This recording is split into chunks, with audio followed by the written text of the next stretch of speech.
ഇതിപ്പോ ഒരു മാങ്കൂട്ടത്തിനെ പുറത്ത് കിട്ടിയിട്ടുണ്ട്, ഒരുപാട് മാങ്കൂട്ടങ്ങൾ അകത്തിരിക്കുന്നുണ്ട് എന്ന് കേരളത്തിലെ ജനങ്ങൾ മനസ്സിലാക്കിയെന്ന് ഈ പഞ്ചായത്ത് തെരഞ്ഞെടുപ്പ് തെളിയിക്കാൻ പോവുകയാണ്. ജീർണതയുടെ പൂർണ്ണതയിലെത്തിയ ഒരു കോൺഗ്രസ് പാർട്ടിയാണ് ഇന്ന് നാട്ടിലുള്ളത്. ഇവിടെ ഒരു ഗവൺമെന്റ് ഉണ്ട്, നിശ്ചയദാർഢ്യവും ഇച്ഛാശക്തിയുമുള്ള ഒരു ഗവൺമെന്റ് കേരളത്തിലുണ്ട് എന്ന് ലോകത്തിനോട് വിളിച്ചു പറയാൻ നമുക്ക് സാധിച്ചു. തൊഴിൽ നൈപുണ്യമുള്ള യുവതലമുറയെ സൃഷ്ടിക്കും എന്ന് നാളേക്ക് വേണ്ടി പ്രഖ്യാപിച്ച് ഇന്ന് പ്രവർത്തിക്കുന്ന ഇന്ത്യയിലെ ഏക ഗവൺമെന്റിന്റെ പേരാണ് പിണറായി വിജയന്റെ കേരള ഗവൺമെന്റ് എന്നത്. തൊഴിൽ നൈപുണ്യത്തെ അതൊരു അജണ്ടയാക്കിയിരിക്കുകയാണ്. 3 കൊല്ലം ഡിഗ്രി പഠിച്ചാൽ 4ാമത്തെ കൊല്ലം തൊഴിൽ നൈപുണ്യം പഠിച്ചിട്ട് കുട്ടി പുറത്തിറങ്ങാം.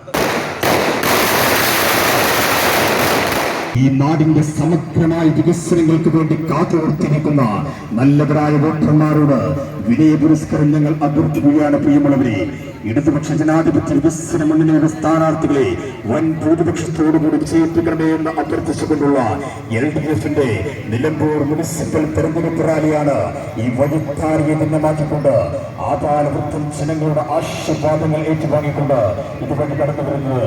ആശീർവദിക്കുക, അനുമോദിക്കുക പ്രിയമുള്ളവരെ. ഭൂരിപക്ഷത്തോടുകൂടി തെരഞ്ഞെടുത്ത് നിലമ്പൂർ മുനിസിപ്പാലിറ്റിയിൽ ഇടതുപക്ഷ തുടർഭരണം ഉണ്ടാവാൻ നിങ്ങളെല്ലാവരും സഹായിക്കണം എന്നുള്ളതാണ്. നമുക്ക് വല്ലാത്തൊരു അന്തരീക്ഷമാണ്. മഴ പെയ്യുന്നതല്ല, ഇപ്പം മാങ്കൂട്ടത്തിനോട് ഹാജരാക്കും എന്ന് പറഞ്ഞിട്ട് ഇങ്ങനെ TV-ക്കാർ ഓടിക്കൊണ്ടിരിക്കുക. ഞാൻ അങ്ങനെ വരുമ്പോൾ ഇങ്ങനെ ഓസ്തൂർക്ക് കോടതിയിലേക്ക് കൊണ്ടുവരണമെന്ന് പറഞ്ഞിട്ട് അവിടെ ഇങ്ങനെ ആളുകൾ ഓടി TV-ക്കാരിങ്ങനെ പോണത് എങ്ങാണ് ഇപ്പോൾ കണ്ടുകൊണ്ടിരിക്കുന്നത്. എത്ര ദയനീയമാണ് UDF-ൻ്റെ സ്ഥിതി എന്ന് നിങ്ങൾ ആലോചിച്ചാൽ മതി.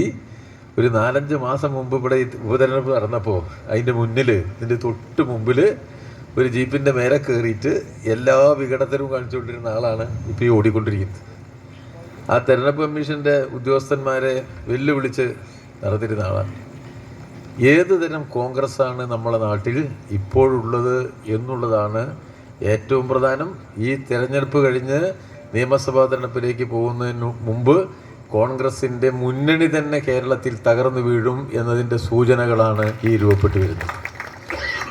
അതൊരു രാഷ്ട്രീയ മാറ്റം ഉണ്ടാകാൻ പോവുകയാണ് കേരളത്തിൽ. ഇവർ വിചാരിച്ചത് ഈ പഞ്ചായത്ത് തെരഞ്ഞെടുപ്പിനെ ഉപയോഗപ്പെടുത്തി LDF-ൻ്റെ 3ാം ഗവൺമെൻറ് വരുന്നത് ഒഴിവാക്കണം എന്നായിരുന്നു. ഞാൻ കൂടുതൽ സംസാരിക്കാതെ എല്ലാവർക്കും അറിയാം, നാം ജീവിക്കുന്ന ഇന്ത്യ മഹാരാജ്യത്തിനകത്ത് ദുർബലൻ്റെ ഒരു ശബ്ദവും ഉയർന്നു പൊങ്ങില്ല എന്ന് നരേന്ദ്രമോദി ഉറപ്പാക്കുന്നുണ്ട്. ഇത്ര ദുരിതം നിറഞ്ഞൊരു കാലത്തിലൂടെ നമ്മൾ പോയിട്ടുണ്ടോ?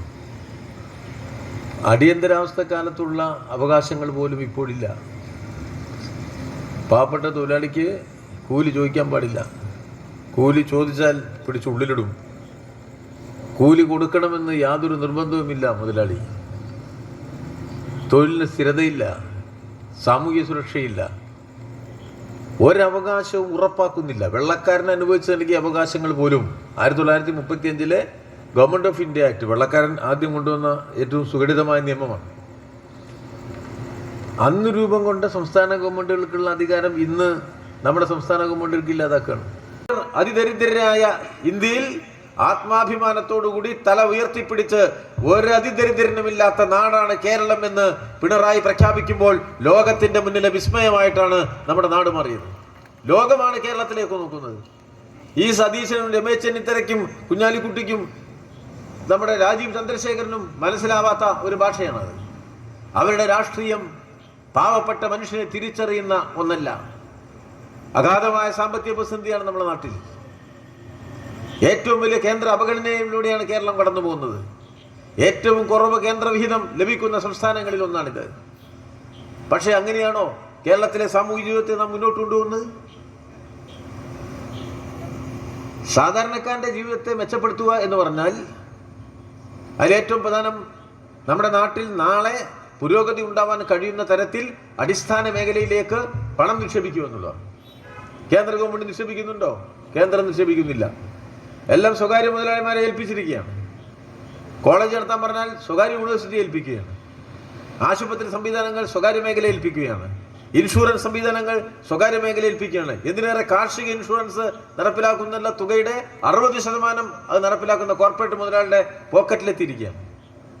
ഇവിടെയോ ഇവിടെ ഈ ദാരിദ്ര്യമുണ്ട് അനുഭവിക്കുന്ന ഈ കേരളത്തിൽ 96,000 കോടി രൂപ നമ്മൾ അടിസ്ഥാന സൗകര്യ വികസനത്തിന് വേണ്ടി നീക്കി വെക്കുകയാണ്. 96,000 കോടി അടിസ്ഥാന സൗകര്യം മെച്ചപ്പെടുത്തിയിട്ടില്ലേ? ആതുര ശുശ്രൂഷ രംഗത്തെ ഏറ്റവും വലിയ ലോക മാതൃകയല്ലേ കേരളം?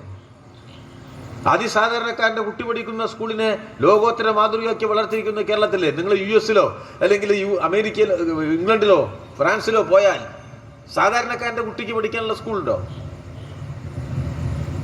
സാധാരണക്കാരൻ്റെ കുട്ടിക്ക് പഠിക്കാനുള്ള സ്കൂളിന് ഇത്രയേറെ പ്രാധാന്യം കൊടുത്ത മറ്റൊരു സ്ഥലമുണ്ടോ? എറണാകുളത്ത് ഈയിടെ ഒരു ഗവൺമെന്റ് LP സ്കൂള് ഇവിടെ AC ആക്കി. LP സ്കൂൾ AC ഇപ്പം ആക്കിയില്ലേ? എല്ലാ നിലവാരവും നമ്മൾ വളർത്തിയില്ലേ? ആധുനിക സാങ്കേതിക വിദ്യ ഏറ്റവും കൂടുതൽ വളർന്ന കാലമാണ്. AI സാങ്കേതിക വിദ്യ വന്നിരിക്കുന്നു. എത്ര വേഗതയാണ് നമ്മുടെ ശാസ്ത്ര സാങ്കേതിക ഗവേഷണങ്ങൾക്കും അതിനുണ്ടാവുന്ന രൂപപ്പെടുത്തുന്ന ശാസ്ത്രവിജ്ഞാനത്തിനും ജനങ്ങളിലേക്ക് എത്താൻ സാധിക്കുന്നത്. എല്ലാ അറിവുകളെയും ക്രോഡീകരിക്കാനും ഏറ്റവും ഫലപ്രദമായി അതിൻ്റെ സൂക്ഷ്മാംശങ്ങളെ സ്വാംശീകരിക്കാനും കഴിയുന്ന രൂപത്തിലേക്കുള്ള ശാസ്ത്ര സാങ്കേതിക വളർച്ച ജീവിതത്തിൻ്റെ വേഗതയെ വർദ്ധിപ്പിക്കുക. വേണ്ടിയുള്ള ഒരു വയോജന നിയമം പാസാക്കി 60 വയസ്സ് കഴിഞ്ഞ ഒരാൾ 120 വയസ്സ് വരെ ജീവിച്ചാലും പരിരക്ഷ കിട്ടും എന്നുറപ്പാക്കിയ ഏക സംസ്ഥാനമാണ് കേരളം എന്നുള്ളത് കൊണ്ടാണ് new Indian express, new Kerala model എന്നുള്ള മുഖപ്രസംഗം എഴുതി വെച്ചത്. ഇത് ലീഗേരോട് പറഞ്ഞിട്ട് വല്ല കാര്യമുണ്ട്? വല്ല കാര്യമുണ്ടോ? ലീഗേരോട് പറഞ്ഞിട്ട് ഇതാ ന്യൂ മോഡൽ. എന്ത് ന്യൂ മോഡൽ? കോൺഗ്രസ്സുകാർക്ക് ഇത് മനസ്സിലാവോ? മാങ്കൂട്ടത്തിന്റെ ശിഷ്യന്മാരവിടെ നടക്കുന്നു. ഇവർക്ക് ഇതുവല്ലോ മനസ്സിലാവോ? BJP-കാരത്തിന് അനുകൂലിക്കുകയോ? നാട്ടിൽ വരുന്ന ഈ മാറ്റങ്ങൾ ഏത് കാലത്ത് മുതലാളിത്തത്തിന്റെ അത്യഗാധമായ പ്രതിസന്ധിയുടെ ഒരു കാലയളവിൽ ഒരു സംസ്ഥാനത്ത് ഒരു ചെങ്കൊടി ഉയർത്തിപ്പിടിച്ച് മാർസൻ ലെനിസത്തിന്റെ വെളിച്ചത്തിൽ നിന്ന് രൂപപ്പെടുത്തിയെടുത്ത രാഷ്ട്രീയ കാഴ്ചപ്പാടിന്റെ അടിസ്ഥാനത്തിൽ ഇവിടെ പാവങ്ങളെ പരിരക്ഷിക്കാനാകുമെന്ന് ലോകത്തോട് ഉദ്ഘോഷണം ചെയ്ത ഒരു കാലത്ത് ജീവിക്കുന്നു എന്ന അഭിമാനത്തിന്റെ നിമിഷങ്ങളും മുഹൂർത്തങ്ങളുമാണ് ഒരു മലയാളിയെ സംബന്ധിച്ചിടത്തോളം ഏറ്റവും പ്രധാനപ്പെട്ട സത്യമായി നിലനിൽക്കുന്നത്. ഈ നാട്ടിൽ ജീവിക്കുന്നതിന് അഭിമാനമാണ്. ഒരു പ്രമാണിത്വത്തിനും കീഴടങ്ങണ്ട, ഒരു വർഗീയവാദിക്കും കീഴടങ്ങണ്ട, ഒരു ശതകോടീശ്വരനും കീഴടങ്ങണ്ട. ഞങ്ങൾക്ക് അടച്ചുറപ്പുള്ള ഒരു വീട്ടിൽ കിടന്നുറങ്ങി അധ്വാനിച്ച് ആർക്കും കീഴടങ്ങാതെ ജീവിക്കും. തളർന്നു വീഴുന്നവന് താങ്ങായി ഒരു കമ്മ്യൂണിസ്റ്റ് പാർട്ടി ഉണ്ട്. നാട്ടിൽ വർഗീയ സംഘർഷങ്ങൾ ഉണ്ടാവില്ല. ഇഷ്ടമുള്ളത് ധരിക്കാനും ഇഷ്ടമുള്ളത് കഴിക്കാനും കഴിയുന്ന നാടാക്കി കേരളത്തെ നിലനിർത്തും എന്ന ആ ഉറപ്പിന്റെ കരുത്തിൽ ഈ നാട് മുന്നോട്ട് പോവുകയാണ്. വളരെ ഗൗരവത്തോടു കൂടി നമ്മൾ കാര്യങ്ങളെ കാണണം. ഇതിനൊരു തുടർച്ച വേണ്ടേ? ഇത് തകർക്കാനല്ലേ ഈ ഇവിടെ മുഴുവൻ പരിശ്രമം? 2 കാര്യം വെച്ചുകൊണ്ടാണ് ഈ ഇടതുപക്ഷത്തെ ഇവർ ദുർബലപ്പെടുത്താൻ ശ്രമിക്കുന്നത്. ഒന്ന്, സമൂഹത്തെ വർഗീയവൽക്കരിച്ചുകൊണ്ട്. ആ വർഗീയവൽക്കരണത്തിന്റെ വേഗത വലിയ തോതിൽ വർദ്ധിപ്പിച്ചിട്ടുണ്ട്. എല്ലാവരെയും വർഗീയവാദിയാക്കുകയാണ്. അടുത്തിരിക്കുന്ന മനുഷ്യനെ മതം നോക്കി നോക്കാൻ നമ്മെ പഠിപ്പിക്കുകയാണ്. ജാതി നോക്കി നോക്കാൻ നമ്മെ പഠിപ്പിക്കുകയാണ്. ഈ നാട് ഏറ്റവും പിന്നോട്ട് പോയത് എപ്പോഴാണ്? ജാതിയും മതവും അതിന്റെ തീവ്രമായ തരത്തിൽ മനുഷ്യനെ വേർതിരിച്ചപ്പോഴാണ്. എത്ര വലിയ പോരാട്ടം നാം നടത്തി. 924 വൈക്കം സത്യാഗ്രഹം അമ്പലത്തിന്റെ മുന്നിലൂടെ പിന്നോക്കക്കാരൻ നടന്നു പോകാനാ. 931 ഗുരുവായൂർ സത്യാഗ്രഹം അമ്പലത്തിലേക്ക് കയറാനുള്ള അവകാശത്തിന് വേണ്ടി തീയന്മാർ മുതൽ പിന്നോക്ക ജാതിക്കാർ നടത്തിയതാണ് ഇവിടെ. ഇപ്പൊ ഗുരുവായൂർ ഏകാദശി ഇന്നലെയായിരുന്നു. ദ്വാദശി പണം എണ്ണുന്നുണ്ടായിരുന്നു. എല്ലാവരും കൊണ്ട് കൊടുക്കുന്നുണ്ടായിരുന്നു. നന്നായിട്ട് വാങ്ങുന്നുണ്ടായിരുന്നു. പണ്ട് കയറ്റുവോ? ഇസ്ലാമിന്റെ കൂടെ ജമാഅത്തെ ഇസ്ലാമിന്റെ പത്രം, ജമാഅത്തെ ഇസ്ലാമിന്റെ TV എല്ലാം കൂടി ഇറങ്ങിയിരിക്കല്ലേ? വികസനത്തിന് തടസ്സമായി നിൽക്കാനല്ലേ ഇവർ ശ്രമിച്ചത്? ഗെയിൽ പൈപ്പ് ലൈൻ ഭൂമിയുടെ അടിയിൽ കൂടി പോയല്ലോ. ആർക്കെങ്കിലും വല്ല ബുദ്ധിമുട്ടുണ്ടായോ? ഏറ്റവും കൂടുതൽ സമരം മലപ്പുറം ജില്ലയിലാണ്. പൈപ്പിൽ കൂടി മറ്റേ ഗ്യാസ് കിട്ടുന്ന വല്ല കുഴപ്പമുണ്ട്? ഏറ്റവും നല്ലതല്ലേ? ഗ്യാസ് പൊട്ടിത്തെറിക്കുമല്ലോ. ഉപയോഗിക്കുന്ന ഗ്യാസിന് പൈസ കൊടുത്താൽ മതിയല്ലോ. നല്ലതല്ലേ? എന്തൊരു സമരം മലപ്പുറത്ത് നടത്തി? ആരായി സമരത്തിന്റെ പിന്നില്? ജമാഅത്തെ ഇസ്ലാമി. സ്ത്രീകളെയും കുട്ടികളെയും ഒക്കെ കൊണ്ടുപോയി സമരം നടത്താം. ഭൂമിന്റെ അടിയിൽ കൂടി പൈപ്പ് ലൈൻ പോകണേൽ ആർക്കാ ബുദ്ധിമുട്ട്? ഭൂമിന്റെ അടിയിൽ കൂടിയുള്ള പൈപ്പ് ലൈനിലല്ലേ വെള്ളം വരുന്നത്? ശരിവരുടെ റോട്ടിൽ നിസ്കരിച്ചും ചെയ്തു. നോക്കുകള് ഇവരെ എതിർത്തില്ലേ? ഒരു ഗുണമുണ്ടായി. ഏറ്റവും ആദ്യം പൈപ്പ് ലൈൻ വന്ന് വീട്ടിലേക്ക് കണക്ഷൻ കൊടുത്തത് മലപ്പുറം ജില്ലയിലെ മഞ്ചേരിയിലാണ്. ഏറ്റവും കൂടുതൽ സമരം ഉണ്ടായതും ഇവിടെ തന്നെയാണ്. അപ്പോഴാണ് 6 വരിപ്പാത. 6 വരിക്ക് പുറമെ 2 വരി അപ്പുറം ഇപ്പുറം 8 വരിയായി. ഇന്ത്യയിൽ എവിടെയും ഇത്രയും മികച്ച റോഡില്ല. ഇന്ത്യയിൽ എവിടെയില്ല. ഈ റോഡ് ഇവിടെ ഉണ്ടാവില്ല എന്ന് പറഞ്ഞാരാ? കോൺഗ്രസ്സാ. ഇപ്പൊ ഈ റോഡിന്റെ 80% പൂർത്തീകരിച്ചു. 650-ൽ 510 കിലോമീറ്റർ പൂർത്തീകരിച്ചു കഴിഞ്ഞു. ഇനി ഒരു 10-20 കിലോമീറ്റർ ഉള്ളൂ. കുറച്ച് ബുദ്ധിമുട്ടുള്ള സ്ഥലങ്ങളാണ്. ഏറ്റവും വലിയ സമരം എവിടെയാണ്? മലപ്പുറത്ത്. ആരാ മുൻകൈ? ജമാഅത്തെ ഇസ്ലാമി. കുട്ടികളെ സമരത്തിന് കൊണ്ടുവരിക. കൊച്ചു കുട്ടികളെ, സ്ത്രീകളെ, പ്രായമായവരെ അക്രമപരമായ സമരത്തിലേക്ക് കൊണ്ടുപോയി എന്തെങ്കിലും അനിഷ്ട സംഭവങ്ങൾ ഉണ്ടായാൽ പിണറായിക്കെതിരായി നീക്കുക. ആ ലക്ഷ്യത്തോടു കൂടിയാണ്. ജനങ്ങളെ വർഗീയവൽക്കരിക്കുക എന്ന ഒറ്റ ലക്ഷ്യത്തോടു കൂടിയാണ്. മുസ്ലിം സമുദായം വർഗീയവൽക്കരിച്ച് മുന്നോട്ട് പോയാൽ അതിന്റെ ഗുണം BJPക്കല്ലേ? എല്ലാവരും ഒരുമിച്ചല്ലേ നിൽക്കേണ്ടത്? അതിനെതിരായി ശക്തമായ നിലപാട് നമുക്ക് സ്വീകരിക്കാൻ കഴിഞ്ഞുണ്ടല്ലേ പാർട്ടിക്ക്, ഇടതുപക്ഷ മുന്നണിക്ക്. അതുകൊണ്ടാണ് ഇപ്പൊ 6 വരി പാത വന്നിരിക്കുന്നത്. ഏതാണ്ട് പൂർത്തീകരിക്കുകയാണല്ലോ. ഈ കോൺഗ്രസ് നേതാക്കന്മാർക്ക് ഇനി തിരുവനന്തപുരത്ത് പോയി തിരിച്ചു വരണമെങ്കിൽ 2 ദിവസത്തെ ബുദ്ധിമുട്ടില്ല. 6 വരി പാത പൂർത്തീകരിച്ചത് മലപ്പുറത്ത് കൂടി. കോട്ടയ്ക്കെന്ന് ഇപ്പൊ കോഴിക്കോട്ടേക്ക് പോകും 30 മിനിറ്റാട്ടാ. 30 മിനിറ്റ് കൊണ്ടേ കോഴിക്കോട് ചങ്കൂട്ടി നിന്ന് കാറ് കയറിയാൽ സലീമിന് മറ്റേ തൊണ്ടയുടെ ജംഗ്ഷനിലെത്തും 30 മിനിറ്റ് കൊണ്ട്. വേണമെങ്കിൽ ചായ കുടിക്കാൻ വേണ്ടി. ഇവിടെ ഒരു ഗവൺമെന്റ് ഉണ്ട്, നിശ്ചയദാർഢ്യവും ഇച്ഛാശക്തിയുമുള്ള ഒരു ഗവൺമെന്റ് കേരളത്തിലുണ്ട് എന്ന് ലോകത്തിനോട് വിളിച്ചു പറയാൻ നമുക്ക് സാധിച്ചു. ഈ നേട്ടങ്ങളാണ്, ഈ നേട്ടങ്ങളുടെ തുടർച്ചയാണ് ഇവർ തകർക്കാൻ ശ്രമിക്കുന്നത്. പക്ഷെ നാട് അതിന് കൂട്ടുനിൽക്കില്ല എന്ന് നമുക്ക് ഉറപ്പാക്കുകയാണ്. കോൺഗ്രസ് അതിന്റെ ജീർണതയുടെ പൂർണ്ണതയിലെത്തിയ ഒരു കോൺഗ്രസ് പാർട്ടിയാണ് ഇന്ന് നാട്ടിലുള്ളത്. ആർക്കെങ്കിലും ന്യായീകരിക്കാൻ കഴിയുമോ? ഇപ്പൊ ആ കോൺഗ്രസ് MLA ചെയ്തു കൂട്ടിയ കാര്യം?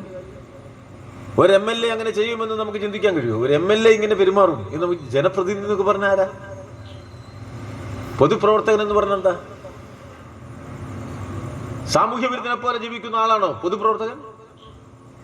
അങ്ങനെയാണോ ദേശീയ പ്രസ്ഥാനം നമ്മെ പഠിപ്പിച്ചത്?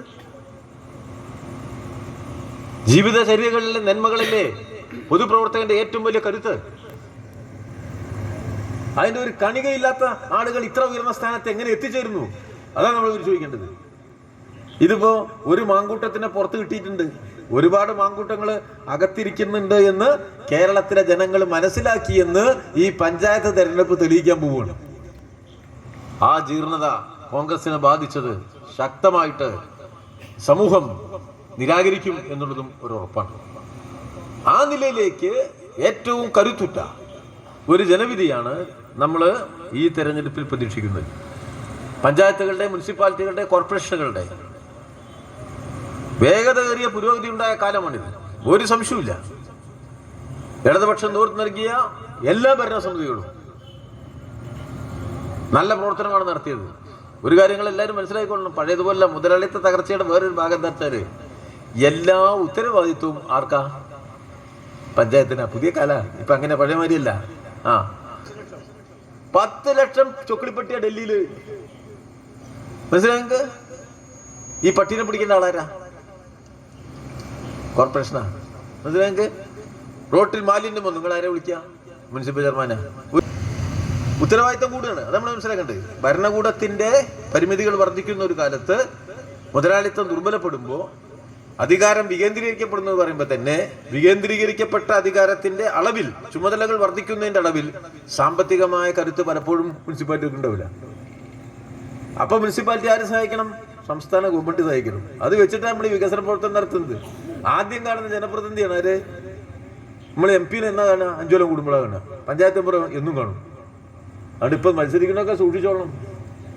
വലിയ ഉത്തരവാദിത്തം, അത് ഏറ്റവും വലിയൊരു ഉത്തരവാദിത്തമാണ്. പക്ഷേ ആ പരിമിതികൾക്കുള്ളിൽ നിന്ന് ഏറ്റവും മികച്ച രൂപത്തിൽ അധികാര വികേന്ദ്രീകരണം നടപ്പിലാക്കാനാകുമെന്ന് തെളിയിച്ചതാണ് ഈ കേരളം. ഇന്ന് പഞ്ചായത്തുകൾ, മുനിസിപ്പാലിറ്റികൾ, അതിന്റെ കീഴിൽ വലിയ സ്ത്രീ ശാക്തീകരണ പ്രസ്ഥാനം, കുടുംബശ്രീ, ഇതൊന്നും ലോകത്തെ ഇവിടെയുള്ളൂ. മികവാർന്ന രൂപത്തിൽ നടത്തില്ലേ? ഇവിടെ ഒരു പഞ്ചായത്ത് പറഞ്ഞില്ലേ, 1 റുപ്യന്റെ അഴിമതി ആർക്കെങ്കിലും ഉന്നയിക്കാൻ സാധിക്കുമോ നമ്മുടെ പഞ്ചായത്ത്, നമ്മുടെ മുനിസിപ്പാലിറ്റിയെ കുറിച്ച്? ഉത്തരവാദിത്വം കൂടിയാണ്. ഞാൻ ആദ്യം പറഞ്ഞ പോലെ വയോജനങ്ങളുടെ പ്രശ്നങ്ങൾ പരിഹരിക്കാൻ ഈ കേരള സംസ്ഥാനത്ത് ഏറ്റവും കൂടുതൽ പ്രവർത്തിച്ച മുനിസിപ്പാലിറ്റിക്കുള്ള അവാർഡ് ആർക്കാ കിട്ടിയത്? ലോകത്തിന് മാതൃകയായിട്ടാ. വയോജനങ്ങൾ നോക്കാൻ കഴിയുന്നില്ല. അപ്പോ വയസ്സന്മാരെ റോട്ടിലിടുന്ന കാലാ. മക്കൾക്ക് നോക്കാൻ കഴിയുമോ ലോകത്ത്?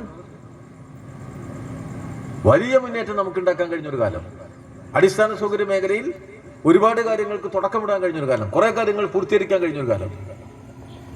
അതിവിടെ മാത്രമല്ല, ഏത് മുനിസിപ്പാലിറ്റി എടുത്ത് നോക്കിയാലും പഞ്ചായത്ത് നോക്കിയാലും നമ്മുടെ ഈ ഗവൺമെന്റിന്റെ നല്ല പരിപാടികളുടെ നടത്തിപ്പിലൂടെ നമുക്ക് നന്നായിട്ട് മുന്നോട്ട് പോകാൻ പറ്റിയിട്ടുണ്ട്. ഇനിയും കുറെ കാര്യങ്ങൾ ചെയ്യാനുണ്ട്. നമുക്ക് ഈ ലോകത്ത് തന്നെ ആദ്യമായിട്ട് എല്ലാവർക്കും വീട് കൊടുക്കാൻ കഴിയുന്ന ഒരു നാട് എന്ന് ആത്മവിശ്വാസത്തോടെ പറയാൻ കഴിയുന്ന ഒരു സ്ഥലത്തിന്റെ പേരാണ് ഇന്നത്തെ കേരളം. ആർക്കും ചിന്തിക്കാൻ കഴിയില്ല.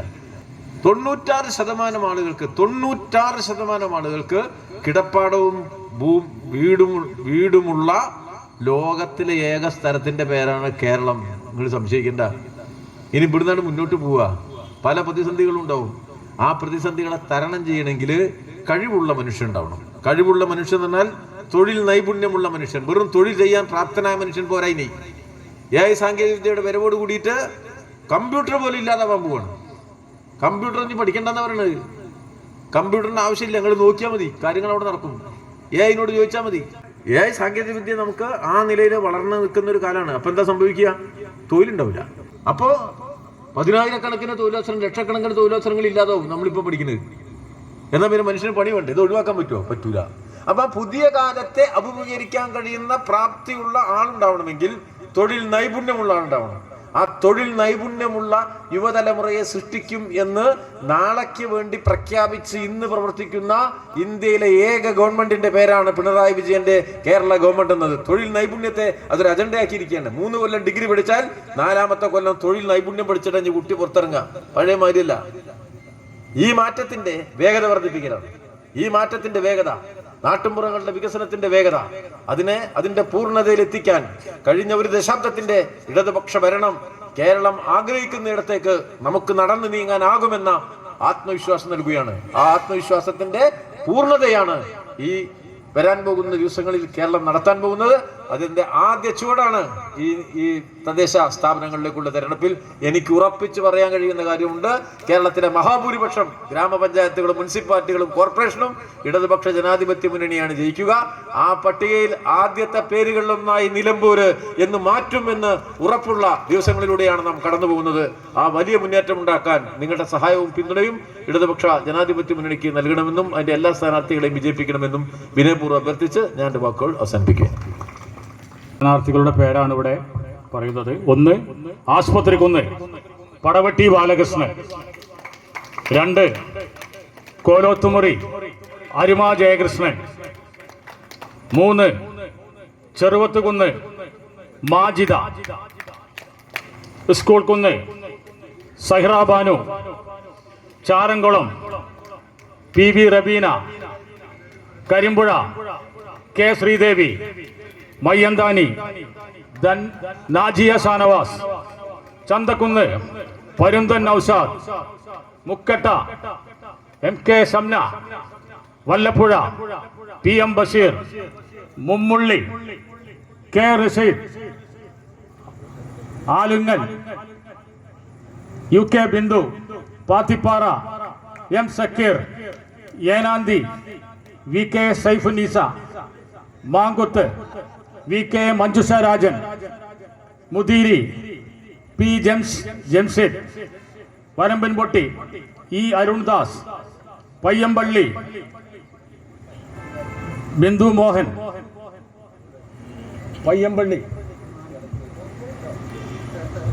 പയ്യമ്പള്ളി ബിന്ദു മോഹൻ, EMമട Jasheela Shoukath, Veettichal A Musthafa, Veettichal Musthafa, Ramankuth Unni Moideen, Ramankuth Unni Moideen, Thonippoyil Ranish Kuppayi, Thekkumpadam Sinimol KM,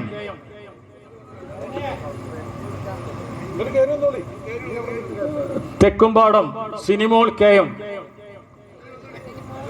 Muthukad Lilly Pradeep,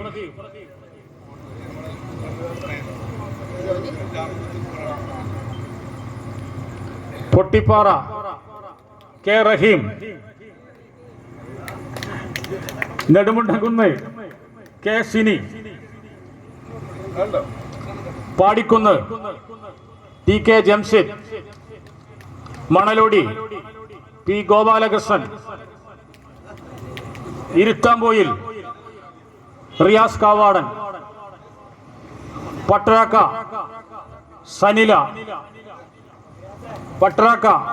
Sanila. Chakkalakkuth P Vinod. Thamarakkulam V R Saijimol. വീട്ടിക്കുത്ത്